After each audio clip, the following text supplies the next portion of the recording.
நெல்லையில் மாற்றுத்திறனாளிகள் உள்ளிட்ட 7 ஏழை ஜோடிகளுக்கு இலவச திருமணம் நடத்தப்பட்டது.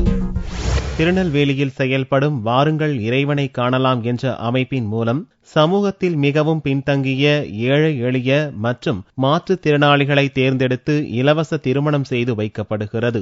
நெல்லையில் ஞாயிறன்று காலை நடந்த நிகழ்வில் 7 ஏழை ஜோடிகளுக்கு திருமணம் நடத்தப்பட்டது. இதில் ஒரு கண் பார்வையற்ற பெண், ஒரு ஜோடியினர் உயரம் குறைவானவர்கள். இவர்கள் அனைவரும் சமூகத்தில் பின்தங்கிய நிலையில் உள்ளவர்கள். பாளையங்கோட்டை திருமண மண்டபத்தில் நடந்த நிகழ்ச்சியில் 7 ஜோடிகளின் குடும்பத்தினர், உறவினர்கள் பங்கேற்றனர். தாலி கட்டி திருமணம் செய்து கொண்ட மணமக்களுக்கு பாத்திரங்கள், சீர்வரிசைகள் இலவசமாக வழங்கப்பட்டது.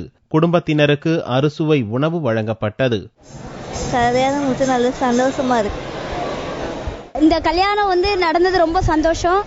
7 ஜோடிகளுக்கும் கல்யாணம் நடத்தி வச்சிருக்கீங்க. உங்களுக்கு எல்லாருக்கும் நன்றி சொல்ல, இதுக்காக ஹெல்ப் பண்ண அத்தனை பேருக்கும் நாங்க நன்றி சொல்றேன். நெல்லை அரசு போக்குவரத்து கழக ஊழியர்கள் மற்றும் தன்னார்வ தொண்டு நிறுவனத்தினர் இதற்கான பணிகளை மேற்கொண்டனர். ஞாயிறன்று 28வது ஆண்டாக இலவச திருமண விழா நடந்தது. இதுவரை 165 ஜோடிகள் இணைந்துள்ளனர்.